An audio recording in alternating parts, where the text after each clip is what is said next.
শ্রীবাসের অঙ্গনে সংকীর্তন রূপী মহা রাস নৃত্যে নিচে রাধা শক্তি গদাধরকে বামে লয়ে স্বর্ণবর্ণ বেদিকা কুসুম সজ্জা পরে শয়নে আছেন। তার ঠিক পাশে রজত বর্ণ বেদিকা পরে কুসুম সজ্জা পরে ফুলের বালিশ ফুলের বিছানায় নিতাই চাঁদ শ্রীবাস পাশে গদাধর সুখে শয়নে যাচ্ছে। সমস্ত ভক্তরা আনন্দ করে ঠিক যেমন গত রজনী আপনাদের এখানে সংকীর্তন রূপী মহাযজ্ঞাষ্ঠান সংকীর্তন রূপী মহারাস হলো, ঠিক তদ্রূপ তৎকালীন নদিয়া নবদ্বীপ ধামে শ্রীবাস অঙ্গনে প্রত্যেক দিন এমনই মহাসংকীর্তন রূপী যজ্ঞের আয়োজন হতো। আপনাদের মতো সকল ভক্তরাও সেখানে অংশগ্রহণ করতেন। তাই প্রভাতকালের কেমন সভা, পদাবলিতে পদকর্তা তিনি নিজের হাতে লিখলেন। এই বাসুদেব ঘোষ এমন এক পদকর্তা যিনি কিনা সাক্ষাৎ ভগবানের লীলা দর্শন করেছেন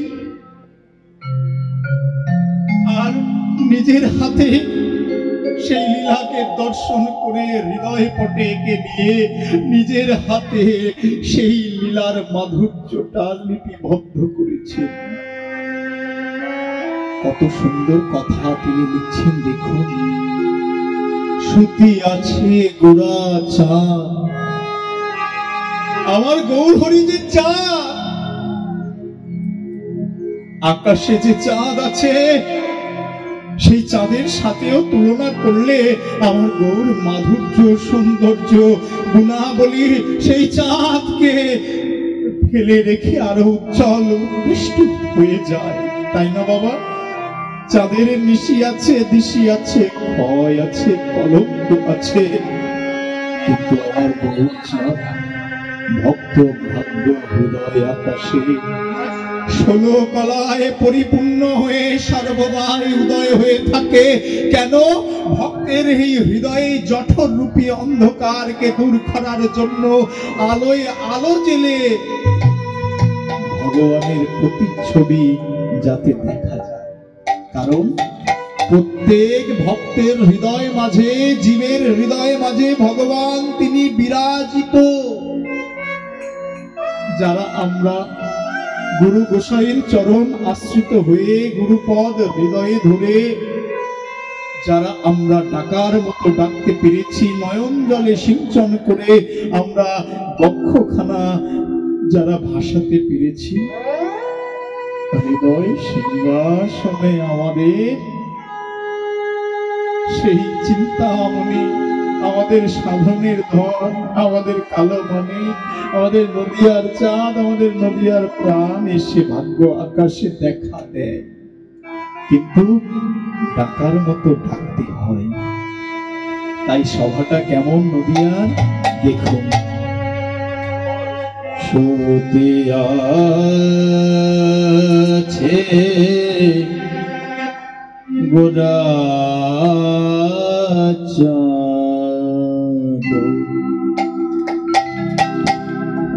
সতী আছে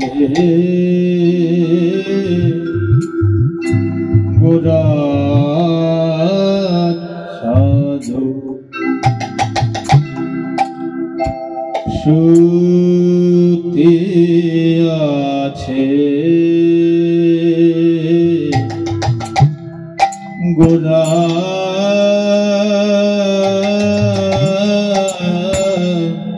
ও গোরা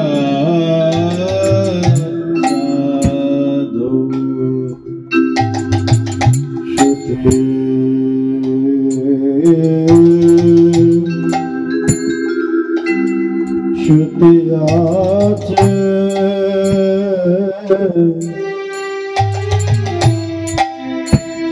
শুতে শুতে আছে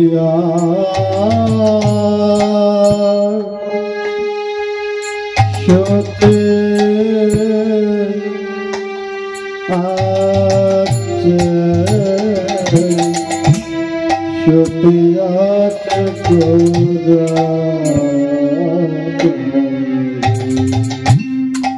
শয়ন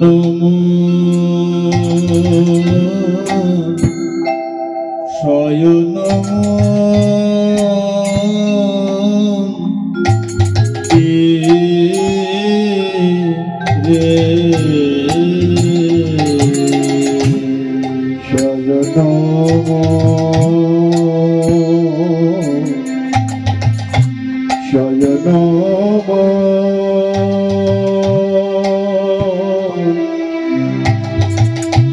শয়নম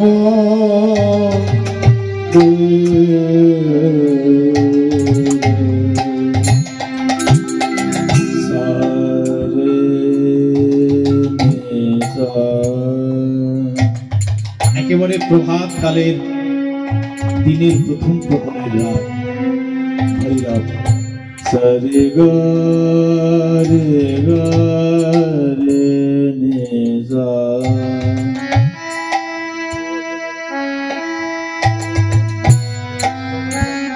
সরে গম পদ প দর প ম গ রে গম প ম গ রে নি সা রে গম পদ নি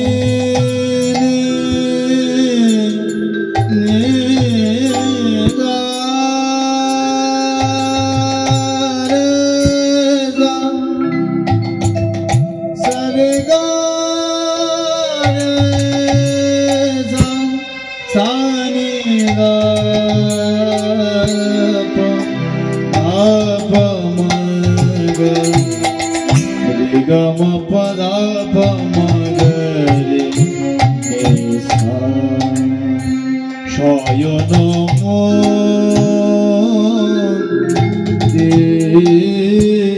রে গো বিচিত্র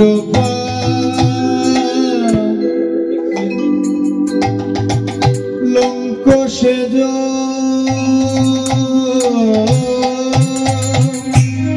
অতি মন হরে গো বিচিত্র লঙ্ক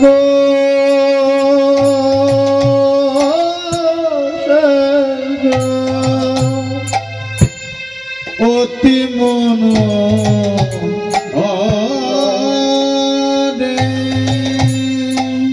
ঘুমায়ে আছে গো ঘুমায়ে আছে গো ঘুমায়ে আছে গো ঘুমায়ে আছে গো সারা নিশি নেচে গে ঘুমায়ে আছে গো সারা নিশি নেচে গে ঘুমায়ে আছে গো সারা নিশি নেচে গে ঘুমায়ে আছে গো সারা নিশি নেচে গে ঘুমায়ে আছে গো সারা নিশি নেচে গে আছে গো ভক্তগণ সঙ্গে লয়ে ঘুমায়ে আছে গো ভক্তগণ সঙ্গে লয়ে ঘুমায়ে আছে গো ভক্তগণ সঙ্গে লয়ে ঘুমায়ে আছে গো সারা নিশি নেচে গে ঘুমায়ে আছে গো ভক্তগণ সঙ্গে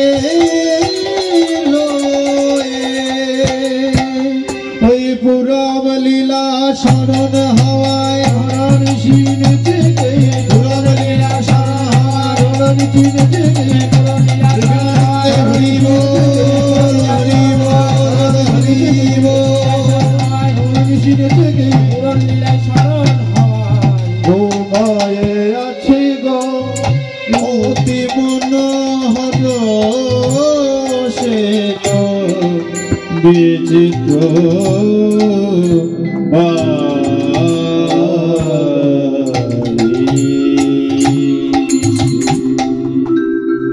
জয় নিতাই জয় গৌর হরি বল। आनंद लीलामय विग्रहाय हे माव दिव्य छवि सुंदराय तस्मै महाप्रेमो रस प्रदाय चैतन्य चंद्राय नमो नमः। चैतन्य चंद्राय नमो नमः।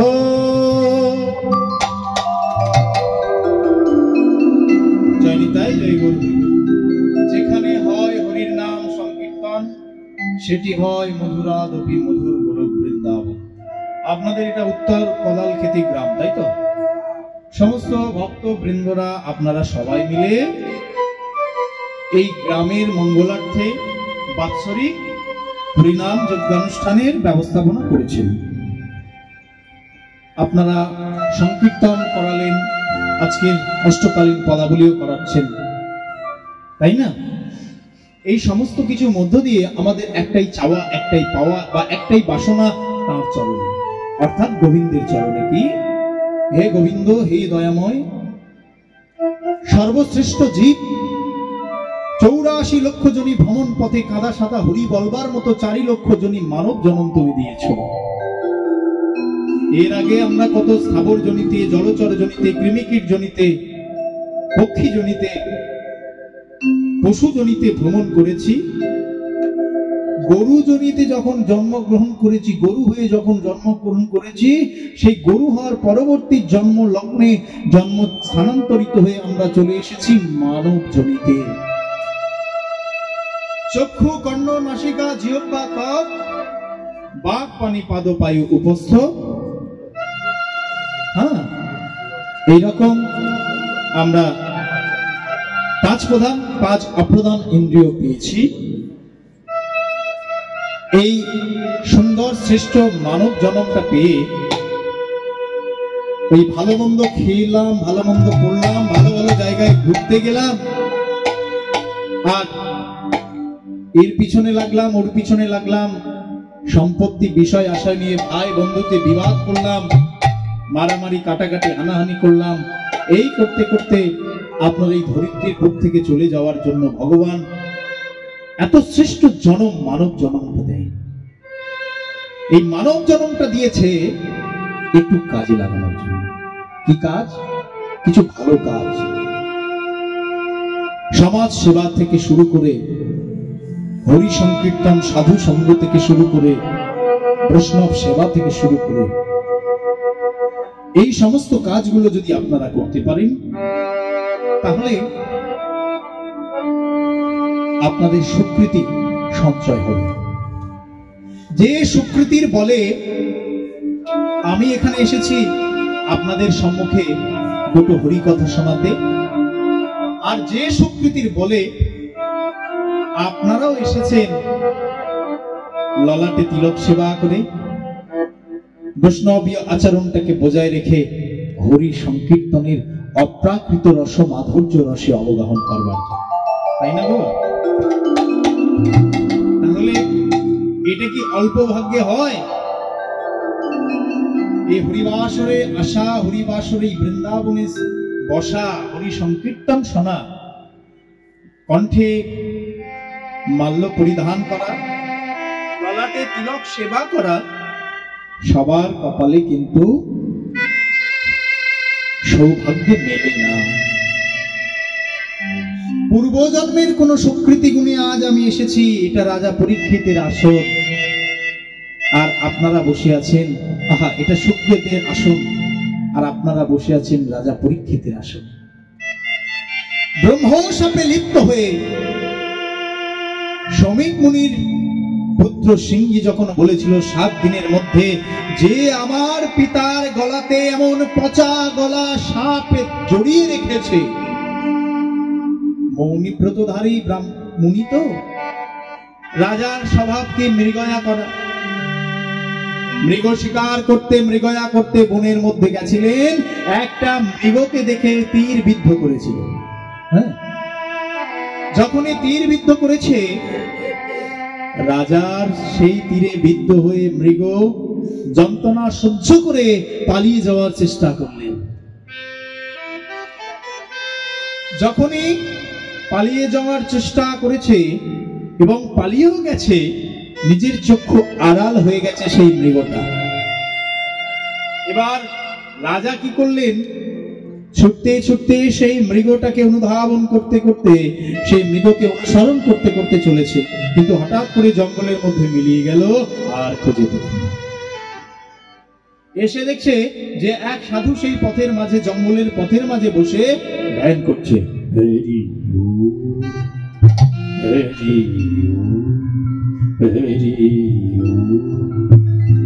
এই যে ও মুনি, বলি ও ঋষি, আমি একটা মৃগকে স্বরবিদ্ধ করেছি, তোমার সম্মুখ দিয়ে কি কোন পথে গেছে বলতে পারবে মুনি আমায়? আচ্ছা, মৌন ব্রতধারী বন্ধন অনেক তপস্যায়, কঠোর তপস্যায়, কঠিন তপস্যায় রত, তাহলে তপস্যার মাঝে কেন কথা বলবো? যদি কথা বলে তাহলে তার তপ, তার যে পরিশ্রম, সেটা ব্যর্থ হয়ে যাবে। তাহলে কোনো মতেই তিনি কথা বলছেন না। রাজা বারবার করে বলছে যে বলুন কোন পথে গেছি, আপনি তো এখানে আছেন, বলুন। কিন্তু মৌন ব্রতধারী সেই মুনি, শ্রমিক মুনি কিছুতেই কথা বলছেন না। রাজার একটু ঈর্ষা অহংকার হলো, হ্যাঁ আমি রাজা পরীক্ষিত, আমার মতো এমন প্রভাবশালী রাজা আর এই কলিযুগে আর এই মাটিতে নাই। হ্যাঁ, আমাকে আমাকে উপেক্ষা করছো, আমার সাথে কথা বলবে না? সঙ্গে সঙ্গে রাগে ঈর্ষায় কোপে কম্পমান হয়ে পাশে পড়েছিল একটা মৃত গলা পচা সাপের দেহ। সেই ধনুতে রাছিলাতে নিয়ে সেই সাপটা সেই শ্রমিক মুনির গলাতে সুন্দর করে জড়িয়ে দিয়েছে। শাস্তি হলো এটা তোমার, আমার সঙ্গে কথা না বলা। চলে গেলেন রাজা। পিতার সাথে প্রত্যেক দিন দেখা করতে আসে তার ছোট ছেলে সিংহ। সেও প্রচন্ড জপশালী তপশালী ঋষির ছেলে। এসে দেখছে এই কি অপসংস্কৃতি, কি কাণ্ড ঘটালো। আমার পিতার গলায় এমন মরা পচা গলা সাপের দেহটা কে জড়িয়ে দিল? কে অত্যাচারী, কে ব্যভিচারী? এমন কঠিন হৃদয় কার যে একটা ঋষির গলাতে, তপশীল জপশীল ঋষির গলাতে একটা মৃত সাপ দিয়ে তার দেহটাকে অশুদ্ধি করে দেয়? সঙ্গে সঙ্গে তিনি ধ্যানে যোগলেন। ধ্যান যোগে জানতে পারলেন কোন এক রাজা করেছে। তখন তিনি অভিসম্পদ দিলেন যে আমি যদি ঋষির ছেলে হয়ে থাকি, আমি যদি একদিনের জন্য সাধনা জপ করে থাকি, তবে তবে আমি অভিসম্পদ দিলাম যে রাজন এটা করেছে, যতই তপস্বী হোক না কেন, 7 দিনের মধ্যে তার সর্বদংশনে মৃত্যু হবে, মৃত্যু হবে, মৃত্যু হবে।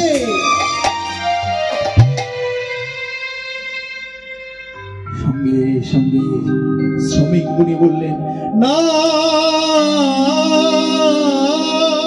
ওগো বলো না,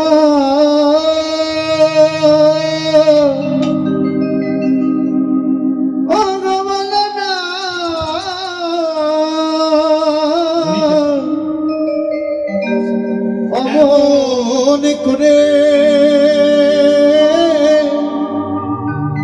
তুমি বলো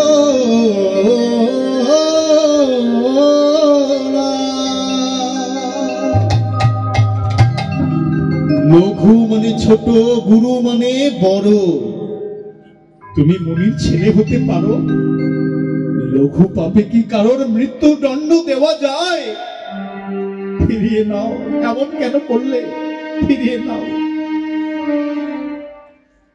কেউ যদি সত্যি সন্তানের মতো সন্তান হয়, তাহলে পিতার দুঃখ, পিতার যন্ত্রণা, পিতার অপমান সত্যি সহ্য করা যায় না। পিতা, তুমি মৌনিব্রতধারী ঋষি, তুমি তপ করছিলে, তোমার দেহটাকে অপবিত্র করেছে, আমি তাকে কিছুতেই ছাড়বো না, কিছুতেই ছাড়বো না, কিছুতেই ছাড়বো না। যখন চারিদিকে জানাজানি হয়ে গেল ঋষির পুত্র সিংহে অভিসম্পাদ করেছে, 7 দিনের মধ্যে তক্ষকের দংশনে, সর্পের দংশনে মৃত্যু হবে, তখন উপায় কি? কুলগুরু পুরোহিত বললেন, একমাত্র ভগবত সেবন এর মুক্তির সন্ধান দিতে পারে। সঙ্গে সঙ্গে চলে গেলেন কোথায়? সুখদেব গোস্বামীর কাছে। সেখানে গিয়ে অহরহ নিশি 7 দিন ধরে তিনি এই নাম সংকীর্তন, ভাগবত পাঠ তিনি শুনেছিলেন।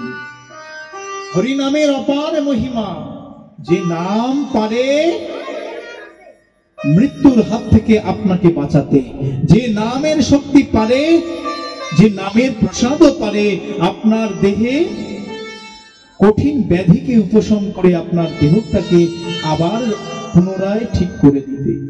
তাহলে এই নাম একমাত্র মাধুর্য মন্ডিত। হরের নাম কেবলম কলৌ নাস্তিভ্যো গতির অন্যথা। এই হরি নাম ছাড়া এ যুগে আর কোনো গতি নাই।